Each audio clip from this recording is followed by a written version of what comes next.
नमस्कार बच्चों। कक्षा 8 के बच्चे मेरे साथ पाठ 2 पढ़ रहे थे। अब आगे का हम पाठ पढ़ेंगे।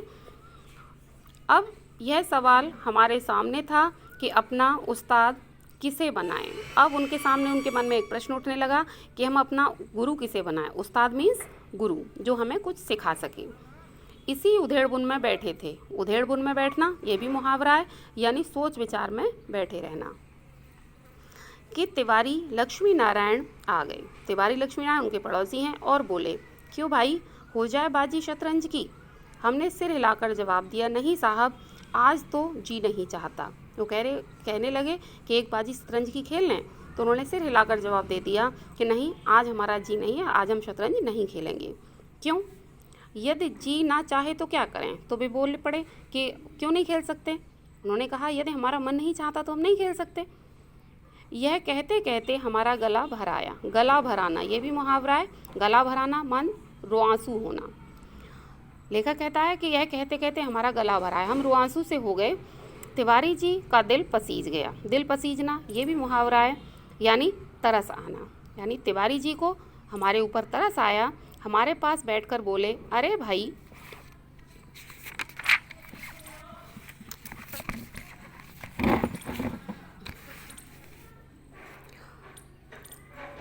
तिवारी जी पूछने लगे कि अरे भाई, मामला क्या है। पत्नी से झगड़ा तो नहीं हो गया। तिवारी जी पूछने लगे, अरे भाई क्या बात हो गई, इतने परेशान क्यों हो, कहीं पत्नी से तुम्हारा झगड़ा तो नहीं हो गया। हमने कहा, तिवारी भैया क्या करें, सोचा था लाओ साइकिल की सवारी सीख लें, मगर अब कोई ऐसा आदमी दिखाई नहीं देता जो हमारी सहायता करे। जो कहने लगे कि तिवारी भैया क्या करें, बड़े सोच विचार में बैठे हैं, सोच रहे थे साइकिल चलाना ही सीख लें, परंतु हमें कोई ऐसा आदमी नहीं मिल रहा जो हमें साइकिल सिखा सके। बताओ, है कोई ऐसा आदमी तुम्हारे ख्याल में। और उनसे पूछने लगे, जरा बता दो, क्या तुम्हारी नज़र में कोई ऐसा आदमी है।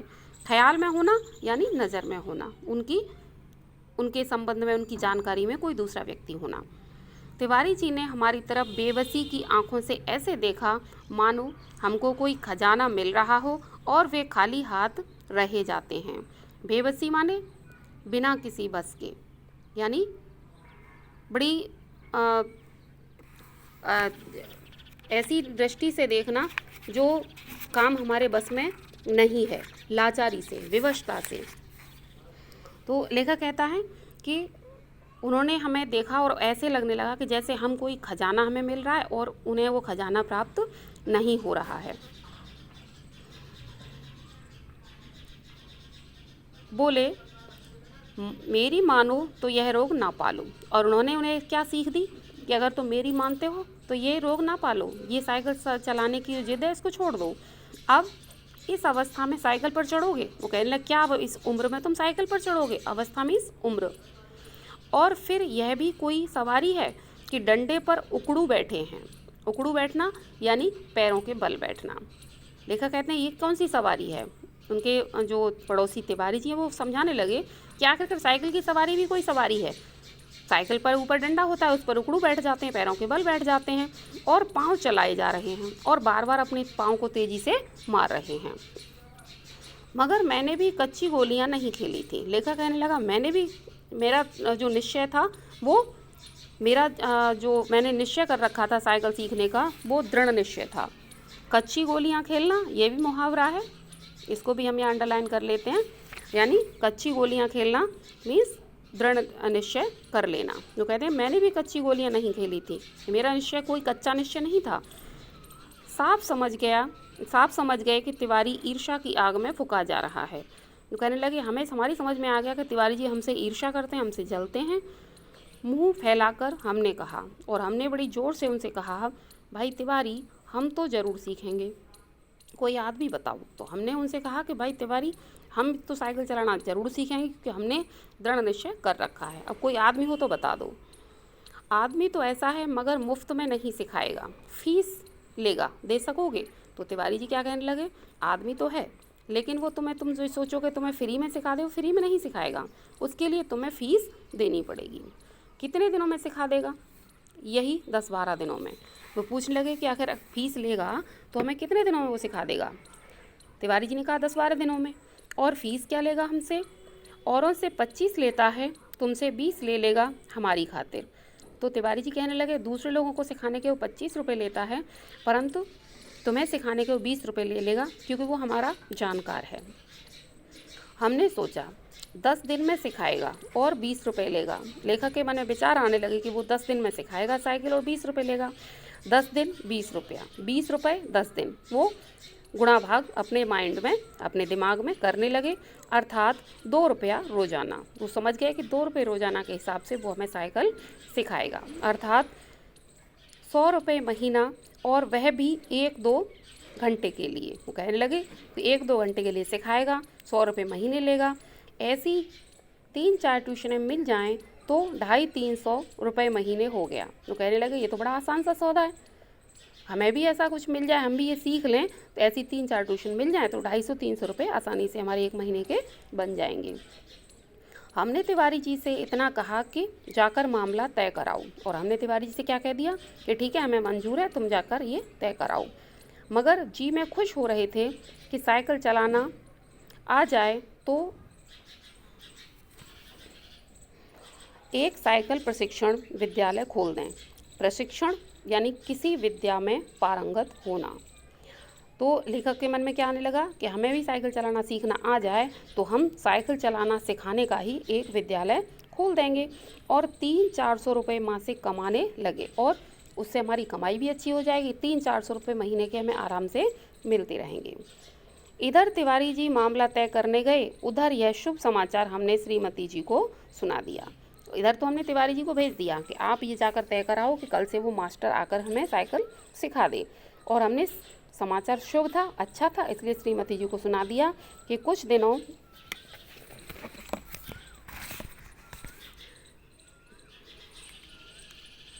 के बाद हम एक ऐसा विद्यालय खोलने वाले हैं जिसमें 300-400 रुपये महीने की आमदनी होगी। और हमने श्रीमती जी से कहा क्या कहा कि हम कहने लगे कि चिंता मत करो, हम साइकिल सीख जाएं, उसके बाद हम कुछ ही दिनों में ऐसा विद्यालय खोलने वाले हैं जिसमें 300-400 रुपये महीने की आमदनी शुरू हो जाएगी। श्रीमती जी बोली, और उनकी पत्नी ने क्या कहा, तुम्हारी इतनी अवस्था हो गई मगर ओछापन न गया। ओछापन मीन्स यहाँ ओछापन शब्द का अर्थ क्या होता है, छोटापन, तुच्छता। वो कहते हैं कि तुम्हारी उम्र इतनी हो चुकी है, परंतु तुम्हारा छोटापन, छोटी छोटी बातों को इतना सोचना और ओछी बातें करना, ये तुम्हारी नहीं गई। पहले आप तो सीख लो, फिर विद्यालय खोल लेना। वो कहने लगी पहले तुम तो खुद को सिखा लो, उसके बाद विद्यालय खोलना। मैं समझती हूँ कि सीख ही ना सकोगे, दूसरों को सिखाना तो दूर की बात है। उनकी पत्नी ने उनसे चुटकी ली और वो कहने लगी कि मुझे तो नहीं लगता कि तुम सीख पाओगे, दूसरों को सिखाना तो बहुत बड़ी बात है। हमने बिगड़ कर कहा, यह तुम में बड़ी बुरी आदत है कि हर काम में टोक देती हो। हम थोड़े गुस्सा से हो गए, पत्नी से कहने लगे कि तुम्हारी ये बहुत बुरी आदत है, जरा सी बात में कोई काम करने जाए पहले ही टोक देती हो। हमसे बड़े बड़े सीख रहे हैं तो क्या हम नहीं सीख सकेंगे? और पहले तो शायद सीखते या न सीखते, मगर अब तुमने टोका है तो ज़रूर सीखेंगे, तुम भी क्या कहोगी? और हमने पत्नी से क्या कहा कि अब पहले हम चाहे सीखते या न सीखते, परंतु अब ज़रूर सीखेंगे क्योंकि तुमने हमें टोक दिया है। श्रीमती जी बोली, मैं तो चाहती हूँ कि तुम हवाई जहाज चलाओ, और यह साइकिल क्या चीज़ है, पर तुम्हारे स्वभाव से डर लगता है। एक बार गिरोगे तो देख लेना साइकिल वहीं फेंक फांक कर आओगे। श्रीमती जी कहने लगी कि मैं तुम्हारे स्वभाव को अच्छे से जानती हूँ, मैं तो नहीं कहती कि तुम केवल साइकिल चलाना सीखो, मैं तो ये कहती हूँ तुम हवाई जहाज चलाओ। वो भी थोड़ी नाराज़ी हो गई और कहने लगी मैं नहीं चाहती कि तुम साइकिल, तुम तो कहती हूँ कि तुम हवाई जहाज चलाना सीख लो, पर तुम्हारा स्वभाव ही ऐसा है कि जिसे देखकर डर लगता है। जरा सी चोट लगेगी, एक बार गिर जाओगे तो साइकिल फेंक कर आ जाओगे, फिर कभी नहीं सीखोगे। इतने में तिवारी जी ने बाहर से आवाज़ दी। वो दोनों आपस में बातें कर रहे थे, इतने में तिवारी जी ने बाहर आवाज़ लगाई। हमने जाकर देखा उस्ताद साहब खड़े हैं। उस्ताद माने गुरु, जो हमें किसी विद्या को सिखाता है। लेखक ने बाहर जाकर देखा तो तिवारी जी के साथ उनके गुरु खड़े थे। हमने शरीफ विद्यार्थियों के समान श्रद्धा से हाथ जोड़कर प्रणाम किया। लेखक कहने लगे हमने शरीफ यानी बहुत अच्छे विद्यार्थी, जो बहुत ही अनुशासन प्रिय विद्यार्थी होते हैं, ऐसे विद्यार्थियों की तरह हम गए और श्रद्धा के साथ उनके हाथ जोड़कर उनसे हमने प्रणाम किया और चुपचाप खड़े हो गए। हमने अपने गुरु को प्रणाम किया, दोनों हाथ जोड़े और उन्हें प्रणाम किया और चुपचाप वहाँ खड़े हो गए। तिवारी जी बोले, यह तो 20 पर मानते ही न थे, बड़ी मुश्किल से मनाया है। तिवारी जी कहने लगे, ये तो 20 रुपये में मान ही नहीं रहे थे, बड़ी मुश्किल से इन्हें मना कर लाया हूँ। पेशगी लेंगे? कहते हैं पीछे कोई नहीं देता। तो कहने लगे एडवांस लेंगे। पेशगी मीन्स एडवांस में लेना। कहने लगे एडवांस में लेंगे क्योंकि ये कहते हैं कि बाद में कोई नहीं देता, सीख जाते हैं फिर कोई नहीं देता।